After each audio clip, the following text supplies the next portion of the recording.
시청자 여러분 안녕하십니까? 국정의 바른 소리를 전합니다. 2월 20일 화요일 KTV 대한뉴스 시작합니다.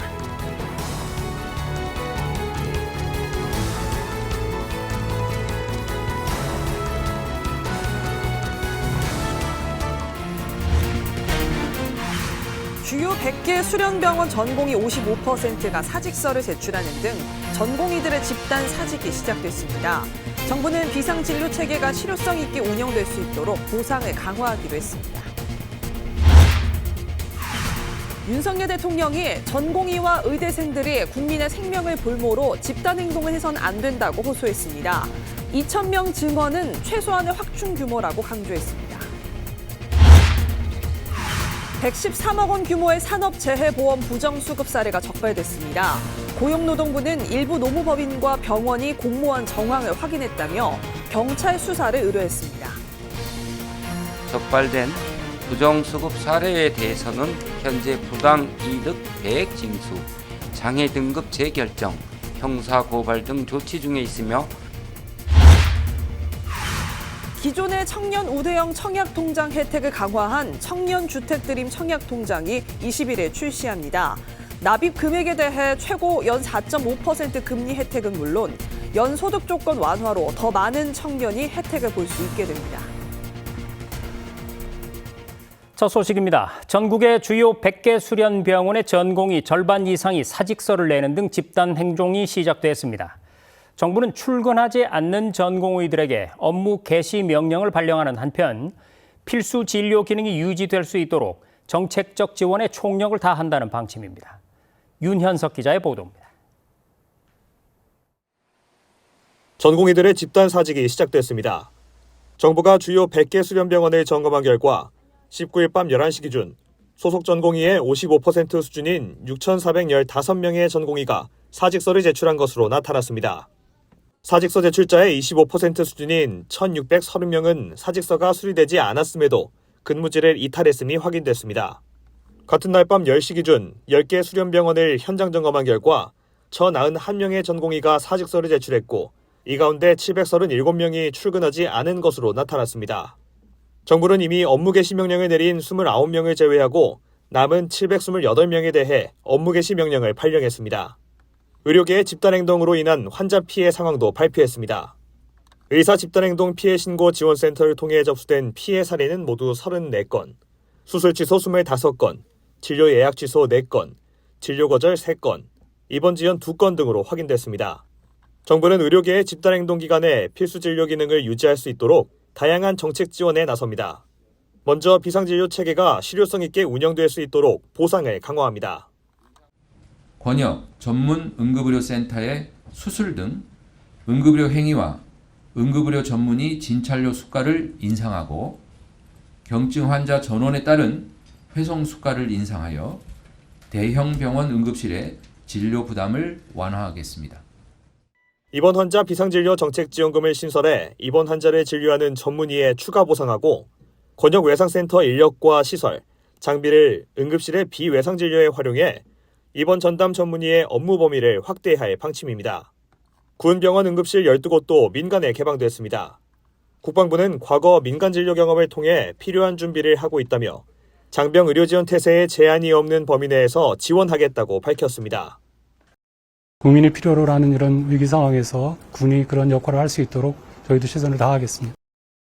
군 당국은 민간인의 원활한 출입을 위해 차량에서 내리지 않고 신분증을 확인하는 등 출입 전체를 간소화하고 안내 요원 등을 추가로 운영하는 한편 접수와 의무 기록 발급을 위한 전산 시스템을 운영하고 원무 인력도 보강했다고 밝혔습니다. KTV 윤현석입니다. 전공의들이 대거 병원을 이탈하면서 환자들의 불안감이 확산되고 있습니다. 서울의 주요 상급 종합병원에서는 실제로 진료가 지연되거나 수술 일정을 조정하는 걸로 나타났는데요. 김경호 기자가 의료 현장의 상황을 취재했습니다. 인천의 종합병원에서 치료를 받던 박성환 씨는 서울 세브란스 병원을 찾았습니다. 3년간 앓던 호흡기 질환이 나아질 기미가 보이지 않았기 때문입니다. 각종 서류를 준비해왔지만 4월 이후부터 진료 가능하다는 답변만 돌아왔습니다. 진료도 안 받고 그거만 예약만 하고 오는 거예요. 한 3년 동안 치료를 받아도 낫지가 않아. 그래서 그냥 여기로 서류 다 해가지고 왔지. 서울의 주요 상급 종합병원에서는 초진 환자가 진료를 못 받거나 예약 환자의 진료가 지연되기도 했습니다. 서울 아산병원을 찾은 한 환자는 대기 시간이 평소보다 2배 이상 걸렸다고 전했습니다. 전에보다 선생님들이 좀 적은가? 뭐 그런 생각이 들 정도로 확인이 안 되는 거지만, 그래서 조금 밀렸어요. 전에는 한 30분 내에 처리가 되던 일이 오늘은 한 1시간쯤 걸렸던 것 같은 느낌. 서울 시내 종합병원에서도 환자를 못 받는 사례가 나타났습니다. 전공의 공백의 여파가 2차 병원까지 확산하는 모습입니다. 보라인 병원도 지금 자리가 없어서 다 2차 병원 쪽으로 빼고 있다고 얘기 들었거든요. 전공의들이 떠난 지역의 의료 현장에서도 환자들의 우려가 커졌습니다. 특히 서울보다 가까운 도시의 거점 의료기관을 찾는 인접 지역 주민들은 불안감을 호소했습니다. 화가 나죠. 화가 나고, 만약에 이제 저희 같이 이제 어떤 경상으로 심각한 증상이 아닌 사람들은 견딜 수 있지만, 심각한 증상을 가진 분들은 생명의 위협을 받는 건데. 한편 근무 중단을 선언한 각 병원의 전공의 대표들은 총회를 열어 비대위원장 선출과 함께 의사 증원에 대한 대응을 예고했습니다. 의료계와 복지부에 따르면 전공의 공백 속에 비상진료체계가 버틸 수 있는 기간은 최장 3주 정도로 예상됩니다. KTV 김경호입니다. 국무회의를 주재한 윤석열 대통령은 발언 시간의 대부분을 의료계를 향한 호소와 의대 증원의 필요성에 할애했습니다. 국민의 생명과 건강을 볼모로 집단 행동을 해서는 안 됩니다. 윤 대통령은 2,000명 증원은 최소한의 확충 규모라고 강조하고 진료 환경 개선을 거듭 약속했습니다. 문기혁 기자입니다. 정부의 의대 정원 증원에 반발하는 의료계의 집단행동 이후 처음으로 열린 국무회의. 윤석열 대통령은 약 15분의 모두 발언 중 3분의 2 분량을 할애하며 의료계를 향해 호소했습니다. 의료 현장의 주역인 전공의와 미래 의료의 주역인 의대생들이 국민의 생명과 건강을 볼모로 집단 행동을 해서는 안 됩니다. 의료개혁의 필요성도 재차 언급했습니다. 의료 서비스 수요는 빠르게 증가하고 있지만 공급이 따라가지 못하고 있다며 필수 의료 인력은 더 현저하게 줄어들었고 지역 필수 의료도 함께 붕괴됐다고 지적했습니다. 정부는 지난 27년 동안 의대 정원을 단 한 명도 늘리지 못했습니다. 오히려 2006년부터는 의대 정원이 줄어서 누적 합계 7천여 명의 의사를 배출하지 못했습니다. 2,000명 증원이 최소한의 확충 규모란 점도 강조했습니다. 내년부터 증원에도 2031년에 첫 졸업생이 나오고 필수 의료체계 보강 효과를 보려면 최소한 10년이 걸리며 2035년에야 2,000명의 필수 의료 증원이 이루어진다고 설명했습니다. 일각에서는 2,000명 증원이 과도하다고 주장하며 허황된 음모론까지 제기되고 있습니다. 의대 증원은 더 이상 늦출 수 없는 시대적 과제입니다. 진료 환경 개선도 다시 약속했습니다. 지역 필수 의료와 중증 진료에 대해 정당하게 보상하고 사법 리스크를 줄여 소신껏 진료할 수 있는 환경을 만들겠다고 말했습니다. 윤 대통령은 비공개로 이어진 국무회의를 마무리하면서 의료개혁은 절대 흔들림 없이 추진하는 것이라며 확고한 입장을 다시 확인했다고 대통령실은 전했습니다. KTV 문기혁입니다.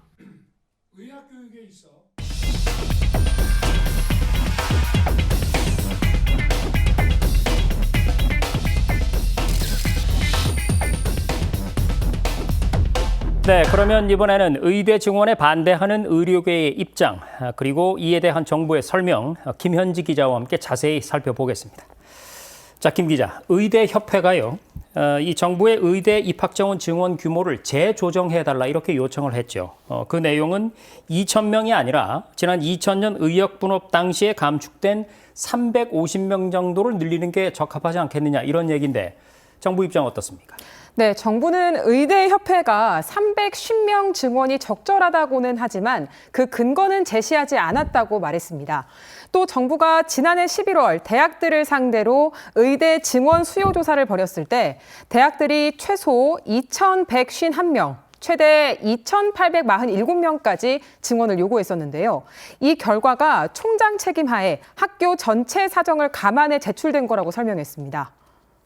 자, 그리고 이런 주장도 있습니다. 이 전국의 의대와 의학전문대학원의 이 교육 여건을 고려했을 때 2,000명은 이 단기간에 수용할 수 없는 너무 많은 숫자다. 이런 주장인데, 다시 말해서 의학의 이 교육의 질이 저하될 것이다. 이런 우려거든요. 어떻습니까? 네, 정부는 2,000명이 늘어나도 의학 교육질이 떨어질 문제는 없다는 입장입니다. 그러면서 현재 의대 정원은 1980년대보다 줄었지만 교수 수는 는 점을 강조했습니다. 대표적으로 서울대 의대가 당시 정원이 260명이었는데 지금은 135명으로 줄었는데요. 반면 기초교수 수는 1985년도에 비해 지난해 기준 2.5배, 임상교수는 3배 늘었습니다. 정부는 또 기술 발달과 함께 더 효율적인 교육도 가능하다면서 의학 교육질을 개선하기 위한 지원 정책도 병행할 예정이라고 밝혔습니다. 네, 그러니까 2,000명 정도는 수용 가능하다. 이런 분석이군요. 자, 또 한 가지요. 의료계에서는 이 가뜩이나 저출산 현상 때문에 지금 인구가 줄고 있다. 따라서 굳이 의사를 늘릴 필요가 없다. 이런 주장도 하거든요. 이건 어떻습니까? 네, 여기서 우리가 살펴봐야 하는 게 우리나라 65세 이상 인구 증가율입니다. 보건복지부에 따르면 지난 10년 동안 우리나라 65세 이상 인구 연평균 증가율은 4.4%입니다. OECD 평균과 프랑스, 일본 등에 비해서 훨씬 높은데요. 그만큼 병원을 자주 가는 고령층이 급격히 늘고 있는 겁니다. 박민수 복지부 제2차관 발언도 들어보시죠. 65세 이상 1인당 입원 일수는 20대의 17.6배, 30대의 12.1배에 달합니다. 2035년 65세 이상 인구 수는 현재보다 70% 늘어날 것으로 예측되며 그 결과 2035년의 입원 일수는 45%, 외래 일수는 13% 증가할 것으로 예측됩니다. 이러한 흐름으로 가면 의사 역시 고령화되겠죠. 젊고 숙련된 의사는 줄고 은퇴하는 의사는 느는 것에 대한 대비가 필요하다고 정부는 보고 있습니다. 자, 앞서 우리가 김경호 기자의 뉴스 리포트를 통해서도 살폈듯이 지금 전공의들의 집단 사직으로 실제 의료 현장 곳곳에서 혼란이 시작된 걸로 보이거든요. 이 정부가 전공의들에게 환자 곁으로 돌아오라 이렇게 촉구를 했죠. 네, 정부는 환자 생명을 위태롭게 하는 일을 해서는 안 된다고 강조를 했습니다. 관련해서 대통령 발언 들어보시죠. 의료 현장의 주역인 전공의와 미래 의료의 주역인 의대생들이 국민의 생명과 건강을 볼모로 집단 행동을 해서는 안 됩니다. 의사는 군인, 경찰과 같은 공무원 신분이 아니더라도 집단적인 진료 거부를 해서는 절대 안 되는 것입니다. 또 국민들에겐 어떤 경우에도 국민 생명과 건강을 지킬 수 있도록 정부가 대비하고 있다고 강조했습니다. 대형 병원 중증, 응급 진료 기능을 유지하는 데 최우선 목표를 두고 비상진료 대응 체계를 정비하겠다고 밝혔고요. 집단 행동이 중증 수술이 연기되는 등 또 피해가 그렇게 발생했을 때 국번 없이 129번으로 전화하면 충분히 상담을 해드리고 법률 서비스도 지원하겠다고 설명했습니다. 네, 국번 없이 129번 기억해 놓으시면 좋겠습니다. 지금까지 의대 증원과 관련한 주요 쟁점들 취재 기자와 함께 살펴봤습니다. 김현지 기자, 수고 많았습니다.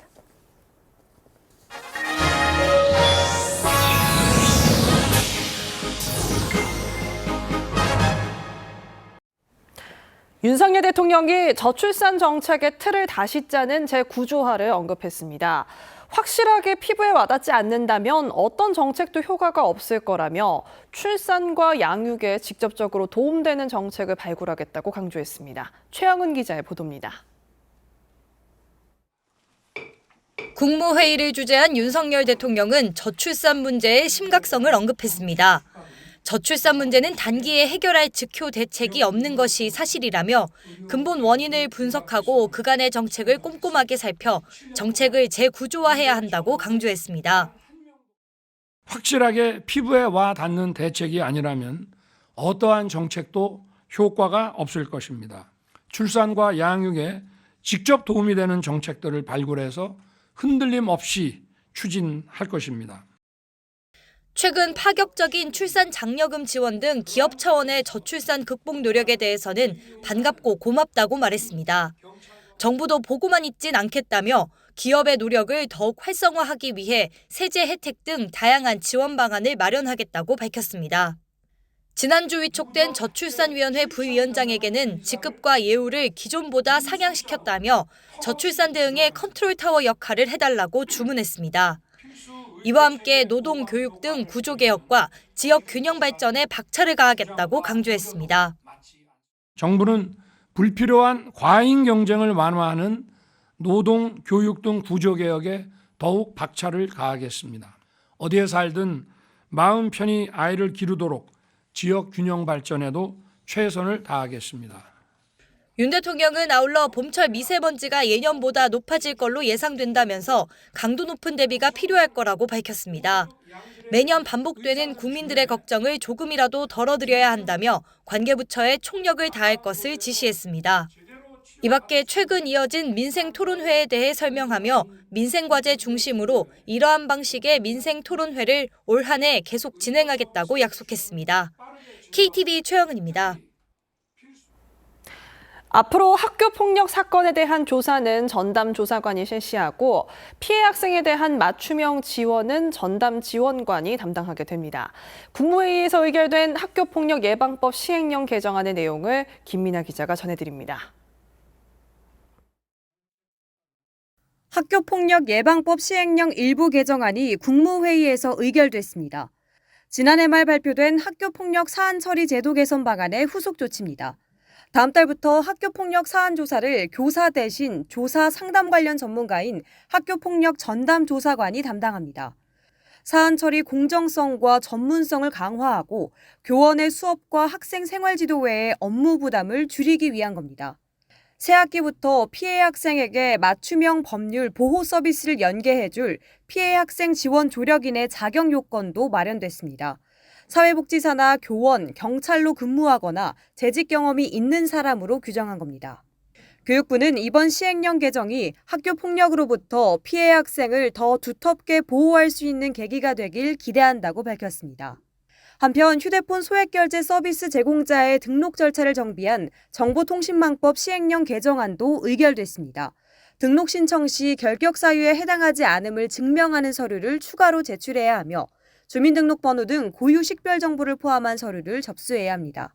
과학기술정보통신부는 소액결제 서비스 제공업자가 온라인상으로 등록을 신청할 수 있도록 정비하고 있다면서 연내 온라인 신청을 허용할 방침이라고 말했습니다. 이날 회의에서는 법률 공포안 21건, 대통령령안 28건, 일반안 3건 등이 심의 의결됐습니다. KTV 김민아입니다. 산업재해보험 부정수급 사례 480여 건이 당국에 적발됐습니다. 적발된 금액이 총 100억 원은 넘는데요. 고용노동부는 일부 노무법인과 병원이 공모한 정황을 확인하고 경찰 수사를 의뢰했습니다. 이혜진 기자의 보도입니다. 최근 5년간 산업재해보험 적용 대상이 확대되면서 산재 승인 신청도 늘었습니다. 특히 업무상 질병 관련 산재 승인이 147% 급증한 상황입니다. 고용노동부는 이런 업무상 질병이 산재로 승인되면 경제적 보상이 상당한 만큼 부정수급 유발 가능성도 크다고 보고 지난해 11월부터 2달간 특정 감사를 실시했습니다. 감사 결과 부정수급 사례 486건이 적발돼 있습니다. 적발액 규모만 113억 원이 넘습니다. 일부 노무법인과 특정 병원이 공모한 정황이 포착됐는데 노무법인은 이렇게 병원을 소개한 뒤 과도한 수임료를 받았습니다. 소음성 난청으로 산재를 승인받은 한 환자는 4,800만 원을 지급받아 매개 역할을 한 노무법인에 1,500만 원을 떼어줬습니다. 수임료만으로 받은 금액의 30%를 지급한 셈입니다. 고용노동부는 위법 정황이 파악된 노무법인과 법률사무소 등 11곳에 대해 수사를 의뢰했다고 밝혔습니다. 적발된 부정수급 사례에 대해서는 현재 부당이득 배액 징수, 장애 등급 재결정, 형사고발 등 조치 중에 있으며 부정수급으로 의심된 4,900여 건에 대해서는 근로복지공단이 자체 조사를 진행할 예정입니다. 고용노동부는 이와 함께 최근 산업재해 신청이 급증한 소음성 난청의 경우 노인성 난청 등 연령별 청력 손실 정도를 고려하지 않아 과도한 보상이 지급되고 있다고 지적했습니다. 5, 60대에 퇴직하고 7, 80대에 산재 신청을 하면 난청의 원인이 고령으로 인한 것인지 직업성 질환 때문인지 구분이 쉽지 않다는 설명입니다. 고용노동부는 지난달 출범한 산재보상 제도 개선 특별전담팀을 통해 외부 전문가들과 이런 소음성 난청 문제 등을 심도 있게 논의하고 제도를 개선해 나가게 했다고 밝혔습니다. KTV 이혜진입니다. 정부가 오는 6월까지를 불법 사금융 특별근절 기간으로 정하고 강력한 단속에 들어갑니다. 무관용 원칙에 따라 불법 이익을 환수하는 한편 검찰의 구형 기준을 상향하고 피해자에 대해선 보호 조치를 강화할 계획입니다. 박지선 기자입니다. 고금리 기조가 장기화하면서 저신용자를 대상으로 불법 사금융이 기승을 부리고 있습니다. 경찰청 등에 따르면 불법 사금융 관련 검거 건수는 지난해 크게 증가했으며 구속 인원도 3배 가까이 늘었습니다. 정부는 불법 사금융 척결을 위한 범정부 TFA를 열고 대책을 점검했습니다. 먼저 오는 6월까지 불법 사금융 특별 근절 기간으로 지정하고 단속과 처벌을 강화합니다. 불법 사금융 범죄로부터 서민과 취약계층을 보호하는 것은 국가의 기본 책무입니다. 불법 사금융 범죄가 이 땅에 더 이상 발붙이지 못하도록 하고 끝까지 추적해서 처단하고 불법 이익은 남김없이 박탈한다는 각오로 무관용 원칙에 따라 불법 이익을 남김없이 환수하기 위한 관련 법령 개정을 추진하고 불법 사금융 범죄에 대한 검찰의 구형 기준도 상향하는 방안을 검토합니다. 특히 온라인을 중심으로 불법 사금융 수단이 지능화되고 있는 만큼 포털 사이트와 SNS 등에서의 불법 대부 광고 관리 감독도 확대할 예정입니다. 피해자 보호 조치도 한층 강화됩니다. 과도한 연체이자와 추심 관행을 바로잡기 위한 개인 채무자 보호법이 올해 10월부터 시행됩니다. 이에 따라 대출 금액이 3천만 원 미만인 채무자는 직접 금융사에 채무 조정을 요청할 수 있고 5천만 원 미만 대출 채무자가 연체할 경우 원리금 전부가 아닌 연체 금액에 대해서만 연체 이자가 부과됩니다. 추심 횟수도 7일간 최대 7번으로 제한되고 재난 등 불가피한 사유가 인정되면 추심 유예도 가능해집니다. 또 앞으로는 불법 대부 계약의 무효를 다투는 소송을 금감원 등 정부가 지원하는 방안도 추진됩니다. KTV 박지선입니다. 불법 사금융을 엄단하기 위해 국세청도 조사에 나섰는데요. 지금까지 받아낸 액수만 400억 원이 넘습니다. 국세청은 6월까지인 불법 사금융 특별근절 기간에 더욱 강도 높은 2차 조사에 들어갑니다. 계속해서 김창규 기자입니다. 체납자 집에서 명품 브랜드 가방이 끊임없이 나옵니다. 큰 플라스틱 박스를 가득 채울 정도입니다. 압수된 가방과 신발만 40여 점, 불법 사채업 수입으로 호화 사치 생활을 누렸습니다. 최고 연 9,000% 고금리로 벌어들인 불법 수입을 은닉했는데 세무조사 결과 종합소득세 등 수십억 원을 체납한 걸로 드러났습니다. 대통령 주재 불법 사금융 민생 현장 간담회 후속 조치인 전국 동시조사로 적발된 겁니다. 국세청은 지난해 11월 검찰과 경찰, 금융감독원 등과 공조해 163명을 조사했고 지금까지 431억 원을 추징 징수했습니다. 올해 6월까지인 불법 사금융 특별 근절 기간 국세청이 2차 조사에 나섭니다. 불법 사금융 척결 TF에 참여하는 관계기관들은 특별 근절 기간 동안 역량을 총동원하여 불법 사금융업자의 탈루 소득을 끝까지 추적하겠습니다. 국세청은 금감원과 검찰 등 범정부 TF와 함께 추가 조사 대상으로 모두 179명을 선정했습니다. 1차 조사에서 밝혀낸 전주와 휴대폰 깡 등 신종 수법을 쓰는 불법 사채업자 등이 대상입니다. 대출 중개 플랫폼도 포함됐습니다. 플랫폼 운영자는 불법 사채업자를 광고해주고 부당 이득을 챙겼습니다. 업자의 저신용층 개인정보를 팔아넘겨 벌어들인 수익금을 신고하지 않은 혐의도 받습니다. 국세청은 유관기관과 조사 전 과정에서 공조해 불법 사금융에 엄정 대처한다는 방침입니다. 차명 계좌와 거짓 장부 같은 고의적인 조세 포탈을 적발해 검찰에 고발할 계획입니다. KTV 김찬규입니다. 농식품에다 전후방 관련 산업까지 모두 더해서 이른바 K푸드 플러스라고 부르는데요. 정부가 이 K푸드 플러스를 10대 수출 전략 산업으로 육성해서 중동과 중남미, 인도 등 3대 신시장 개척에 나서기로 했습니다. 신국진 기자의 보도입니다. 농식품의 지능형 농장, 농기계 자재, 반려동물 등 전후방 산업을 포함하는 개념인 K푸드 플러스. 지난해 K푸드 플러스 수출액은 전년 대비 2.6% 늘어난 121억 4천만 달러로 집계됐습니다. 농식품 수출액은 2015년 61억 달러에서 91억 6천만 달러로 8년 연속 증가했고, 스마트팜 등 전후방 산업도 전년 대비 1.2% 증가하며 29억 8천만 달러를 기록했습니다. 특히 수출 시장의 어려운 여건 속에서도 한류 콘텐츠 연계 마케팅과 현지화 상품 개발 등이 수출 증가를 이끌었습니다. 정부는 수출 증가를 기반으로 K푸드 플러스를 10대 수출 전략 산업으로 육성합니다. 올해 수출 목표액을 135억 달러, 2027년까지 230억 달러를 목표로 수출혁신 전략을 발표했습니다. 수출 업체에 물류비를 지원하던 수출 구조를 수출 조직의 자생력과 전문성을 갖출 수 있도록 개편합니다. 국내부터 해외 판매까지 수출 전 단계에 걸쳐 신선 농산물 특화 물류 체계를 구축하고, 신선 농산물 유통 구조에 맞는 대기 환경 조절을 통한 신선도 유지 기술 CA 모델을 구축하기로 했습니다. 신선도 유지 기술인 CA 기술 인프라를 확대하여 항공에서 선박으로 물류 전환이 필요한 딸기 버섯부터 적용하겠습니다. 수출 영토 확장을 목표로 중동, 중남미, 인도 등 3대 신시장 개척에 나섭니다. 새로운 시장 중심으로 K푸드 박람회를 개최하고 아세안과 EU 등의 시장 개척 요원을 파견해 현지화 제품을 개발하기로 했습니다. 또 우선 수출 검역 협상 로드맵을 마련하고 유망 협상 품목 발굴 등을 통해 수출을 지원하는 등 전략적 수출 검역을 추진합니다. 농식품부 단독으로 이루어지던 마케팅은 범부처 협업으로 통합하고 K푸드 로고와 해외 안테나숍을 공동 추진하기로 했습니다.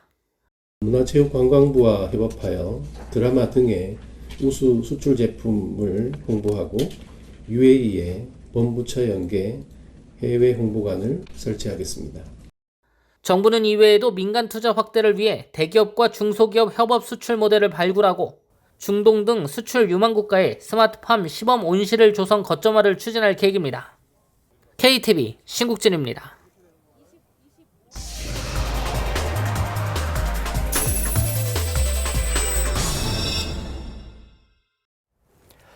청년들의 목돈 형성과 내 집 마련을 돕기 위해서 혜택을 한층 강화한 청년 주택 드림 청약 통장이 출시됐습니다. 최고 연 4.5% 금리는 물론이고 연소득 조건이 완화돼서 더 많은 청년들이 혜택을 볼 수 있을 전망입니다. 이리나 기자가 안내해드립니다. 우리나라 청년 10명 중 8명이 향후 내 집 마련이 필요하지만 자신의 소득만으로는 가능하지 않다고 생각하고 있는 것으로 나타났습니다. 고금리와 높은 분양가에 2030 세대 실수요자들의 주택 구매 장벽은 높기만 하기 때문입니다. 집 구하기가 어렵다고 생각해요. 취업을 했다고 해도 물가는 늘어나는데 이제 수입은 계속 똑같으니까 그래서 돈 모으기가 더 힘들지 않나 생각이 듭니다. 내 집 구하기가 어려워진 2030 세대의 주거 사다리 확대를 위해 정부가 청년들의 종잣돈 모으기 지원 강화에 나섰습니다. 기존의 청년 우대형 청약 통장보다 이자를 더 주고 가입 요건은 낮춘 청년 주택 드림 청약 통장을 마련한 겁니다. 만 19세 이상 만 34세 이하면 개설할 수 있는데 최대 이율은 4.5%로 늘어나고 매달 최대로 100만 원까지 납입할 수 있습니다. 기존 통장의 가입 요건이 다소 까다롭다는 지적에 따라 소득 요건은 완화하고 무주택 세대주가 아닌 무주택자도 가입할 수 있습니다. 청년주택드림 통장은 4.5%의 높은 이자율과 납입 금액의 40% 소득 공제 등을 제공하기 때문에 다른 저축 수단보다 자산 형성에 유리합니다. 또 이자 소득 500만 원까지는 비과세 혜택과 함께 주택 구매 시 분양 계약금 납부를 위해 해당 통장의 납입 금액의 일부를 중도 인출하는 것도 허용하도록 할 계획입니다. 저도 지금 청년 적금을 많이 들고 있는데 이런 제도들이 확실히 도움이 되는 것 같고 청년들이 좀 주택을 마련하는 데 많이 큰 힘이 될 거라고 생각합니다. 여기에 더해 청년들을 위한 전용 대출 상품도 올해 말 출시될 예정입니다.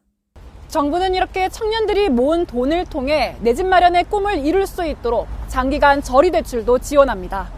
청년 주택드림 청약 통장에 1,000만 원 이상을 납입한 뒤 6억 원 이하의 주택 청약에 당첨될 경우 분양가의 80%까지 최장 40년, 최저 2.2%의 금리로 돈을 빌려줄 예정입니다.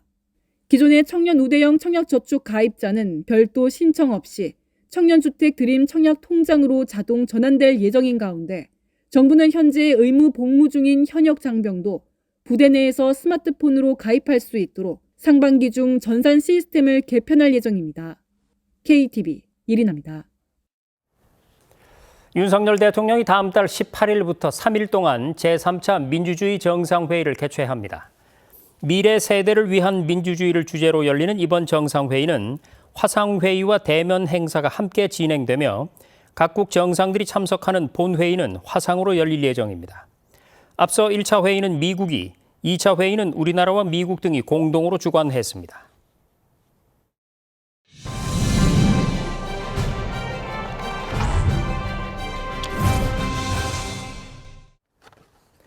어릴 적 생애 처음으로 비행기에 탑승했을 때 출발 전 안전 교육을 듣다가 궁금증이 생겼습니다. 산소 호흡기를 써야 할 때 아이나 노인보다 건장한 성인이 먼저 착용하라고 했던 부분 때문이었습니다. 그래서 나중에 승무원에게 왜 약한 사람부터 씌우지 않는지 물었는데요. 그때 승무원 누나의 대답은 이제 어른이 된 우리가 다 알고 있다시피 우선 보호자가 안전해야 동승자를 지킬 수 있다는 거였습니다. 지난달 경북 문경의 화재 현장에서 구조 활동을 벌이던 2명의 소방관이 순직하는 등 현장 소방대원들의 안타까운 죽음이 끊이지 않고 있습니다. 최근 5년간 화재와 구조 현장에서 순직한 소방관은 24명에 달하고 부상을 입은 소방관은 4,600명을 넘는 걸로 집계됩니다. 잇따른 희생에 근본적인 대책을 마련하기로 한 소방청은 올해 정책 추진 계획에 현장 소방관의 안전 확보 방안을 우선적으로 담았는데요. 무엇보다 대원들이 착용하는 보호 장비부터 확실히 뒷받침하기로 하고 공기호흡기를 포함해서 특수 방화복, 헬멧 등 6종의 안전 기준을 선진국 우수 장비 수준으로 높이기로 했습니다. 특히 현장 인력들의 오랜 요청을 반영해서 오는 2026년까지 약 1kg에 이른 헬멧의 무게를 10% 줄이는 경량화 연구 개발에 나선다는 방침입니다. 또 대원들의 고립을 막아주는 스마트 인명 구조 경보 장치를 확대 보급하고 소방관의 생체 데이터 측정과 분석을 통한 실시간 안전관리 시스템도 도입할 계획입니다. 화재나 자연재난 현장에서 고립돼 이제는 끝났구나 싶을 때 나를 부르는 소방관의 목소리보다 더 귀하고 반가운 소리가 또 있을까요? 하지만 그렇게 우리를 구하기 위해선 먼저 소방관 여러분이 안전해야 합니다. 현장 대원들의 안전을 위한 정부의 계획이 부디 실효를 거두기를 기대해 봅니다. 정책의 자물쇠를 여는 열쇠말, 그대들이 안전해야였습니다.